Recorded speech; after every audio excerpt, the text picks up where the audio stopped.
Hi, welcome to Aussie Nomads Destinations. Follow us as we caravan our way around Australia.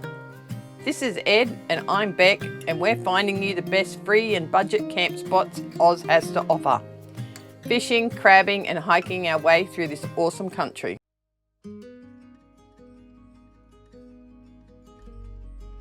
So that's it for Jindabyne. We have packed up and we are on our way to a little free camp east of Cooma called Numeralla, and we'll give you a look around there when we get there. Look at that storm. It's a big one. Hopefully it's just gonna go by the time we get to Cooma. This is a cute little railway bridge. How old is it? Look at that storm he's driving me to. This is going to be a nightmare. So we have arrived at Numeralla, and it's not a bad little spot. Some beautiful old trees and right along the edge of the creek. So we are at the Badja Recreation Reserve, about 22 kilometres east of Cooma.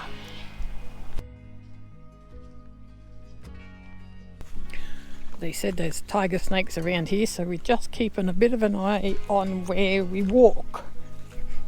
But evidently Numeralla means where the two rivers meet, and I think this is probably where the two rivers meet. Nice little spot. It'll do us. We are going to Nanny Goat Hill. I bet you can't guess what's on top of Nanny Goat Hill. Hello, Nanny Goat.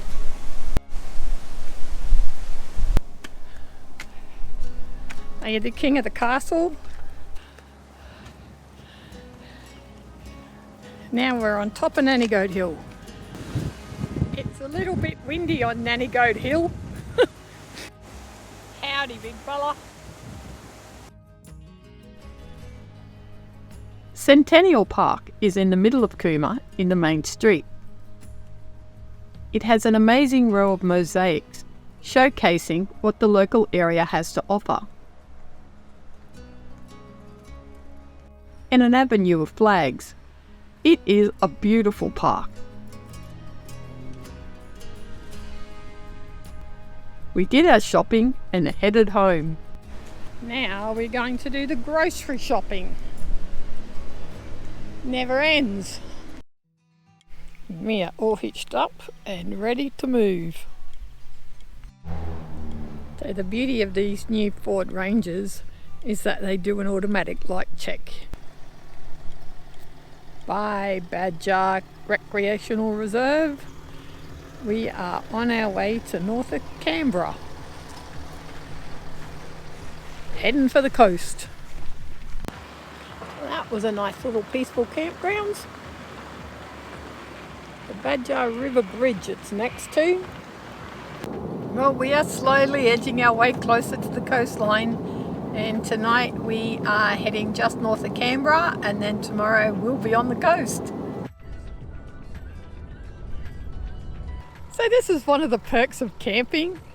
We just pulled up on the side of the road at a rest area, and we've got our whole home with us, cooking equipment, gas, living it. Off we go again. That's lunch done and dusted.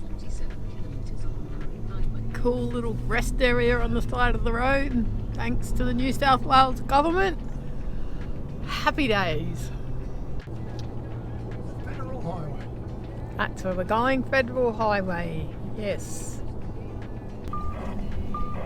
Big loopies. Wow, how's the G-forces? I don't know if you can see that out there, but that is Lake George. Look how big it is. It's massive. It's like just in the middle of the inland. It goes for miles. Massive. It must be nearly full. The fences are all underwater. We just did an overnighter here. We are waiting to get into our book site on the coast. Tonight we are staying at the Gurney VC Rest Area. It's pretty quiet, has toilets and is fairly spacious. It's north of Canberra on the Federal Highway, opposite Lake George. So that is the Gurney VC Rest Area. That'll be our actual first overnighter in a rest area. Wasn't too bad. Bit of road noise. It's a very busy highway. Straight across the road from George Lake or Lake George. So after, I don't know, how long, 3 months, we are finally heading back to the beach. It's time to do the South New South Wales coastline.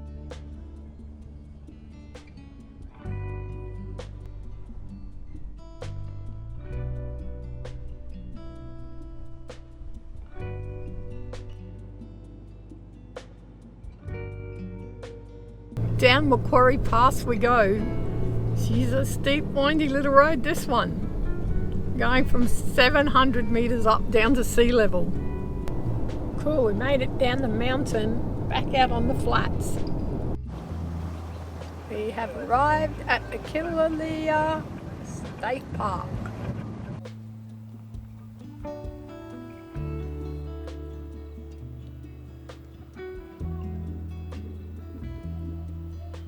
We set up the van and headed straight to the surf beach.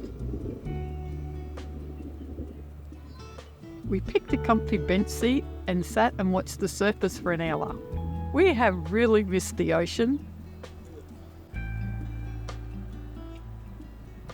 Not that we're getting in that ocean, it is way too rough for us.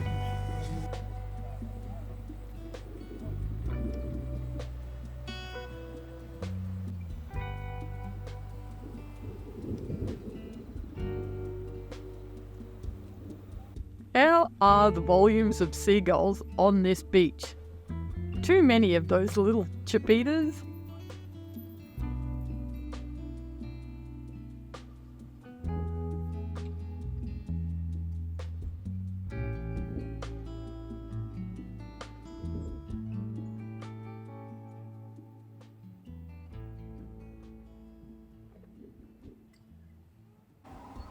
Then we ducked into town to check out a good walking spot for the morning. Who said pelicans don't have good balance? Look at that old fella up there. Shell Harbour is such a pretty little town. There is also a great new modern marina and shops at Shell Cove, which looked just lovely as well.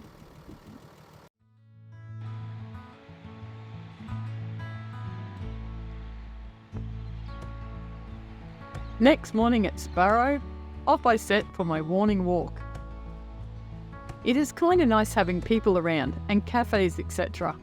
It's been a while. Missed the whole beachfront ocean vibe. The foreshores at Shell Harbour are just beautiful. It's all parks with this massive playground.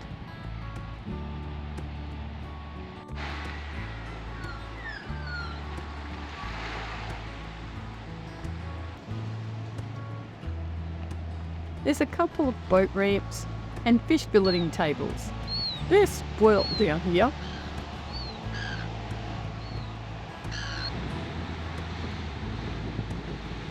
There is also this beautiful oceanfront pool. I was talking to some locals who said that Bass Point was a good walking track as well. Seeing it is still in bed, I decided that would be a great idea for a little adventure. Off I went.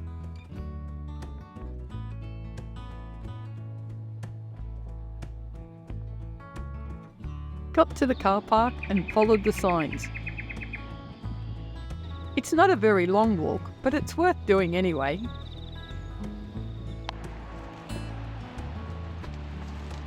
From the top of the stairs there was a couple of guys fishing, and further out there was a boat diving.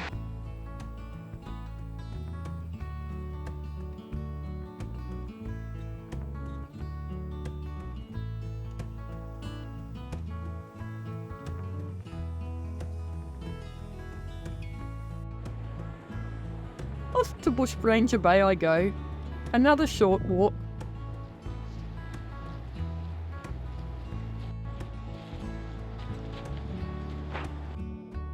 is a diving and snorkeling reserve. It's an awesome sheltered little bay right out on the point, and very well used by the volume of people in the water. Best get home before Ed starts wondering where I am.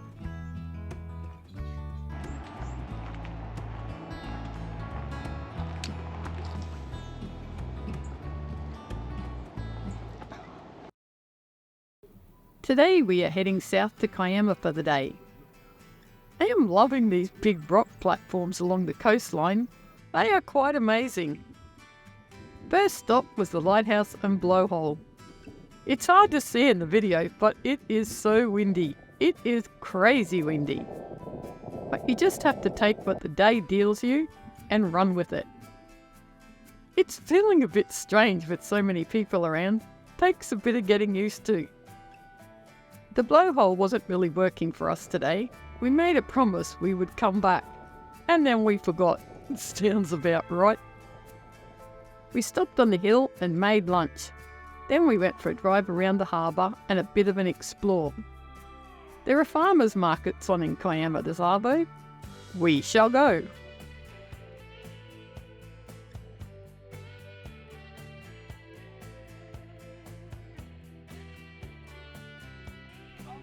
Situated in an oceanside park, the views and outlook were just gorgeous. With little tables and chairs scattered along the side of the park. They were only small markets, but good quality and had delicious goodies.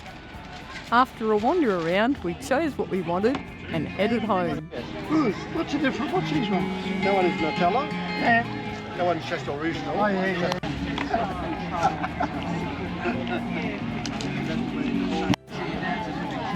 6? Oh. You said you were getting a couple.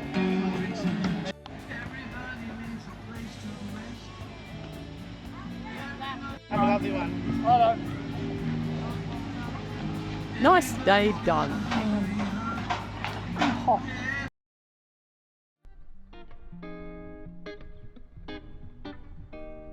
Bright and early this morning, I headed down to the breakwalls at Shell Cove Marina. What a stunning morning. There were people going fishing. Lots of people out walking their dogs and riding their bikes. And just enjoying the sunshine and coffee.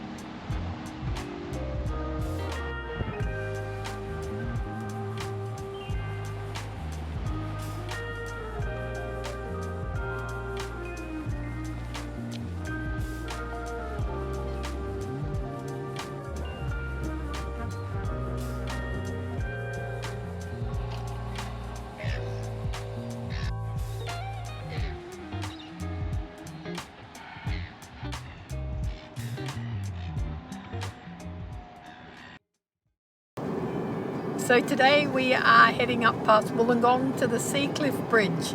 I'm so excited I can hardly wait.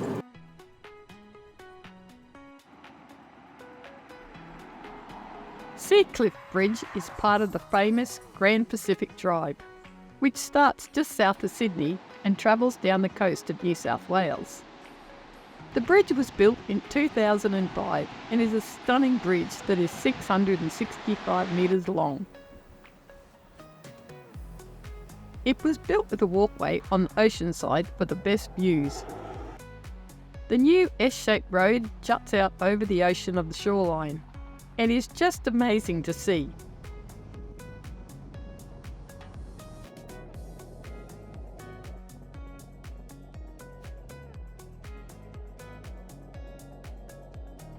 We parked and had lunch at Ruby Hargrave Park, just south of the bridge, before walking down to the Seacliff Bridge for a look along the boardwalk. There's a couple of parking spaces just before the walkway over the bridge.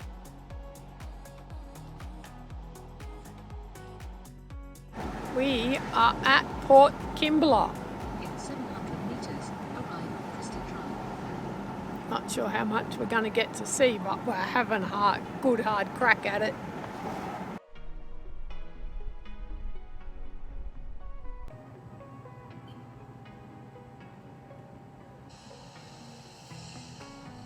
I is this port? It is so good. They let you in to look. There were so many ships unloading. It's a boy thing. We thought we might just do it.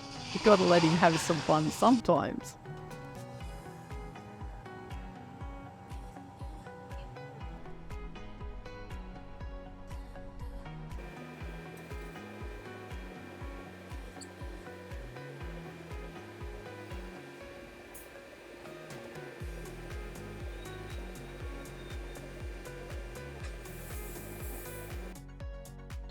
Today is our last day at Killalea. The cost was $24 per night. There is toilets, showers, water, and this massive camp kitchen. Now, just to keep things real and to let you know, when we first got there, it was quiet and peaceful. Then a couple of school buses rocked in with what seemed like about 120 kids. And while for the first 24 hours they were fairly quiet, just your normal giggling and camping fun, which I'm all for. Teaching the next generation to respect nature and the environment is a wonderful idea. But the last 24 hours were terrible, with no regards for anyone else camping or the wildlife living there. They completely took over the toilets, the camp kitchen. Not a problem for us, because we have our own. But for the families in the campgrounds that were trying to use these facilities, it would not have been easy. I was happy sharing the grounds till the chanting started. It went till about 9 p.m. at night, and then started again at 7 a.m. the following morning. And was still going when we left. It was so loud. Would I recommend these campgrounds? Yes, if there is not a school camp booked in. It's a lovely spot right on the ocean, set back behind the hills, with walking tracks and surf beaches. It's just beautiful. Well, that's us for this week. Stay happy, be kind, enjoy your life, and we'll see you next Sunday at 6 a.m. Don't forget to subscribe. It is totally free. See ya!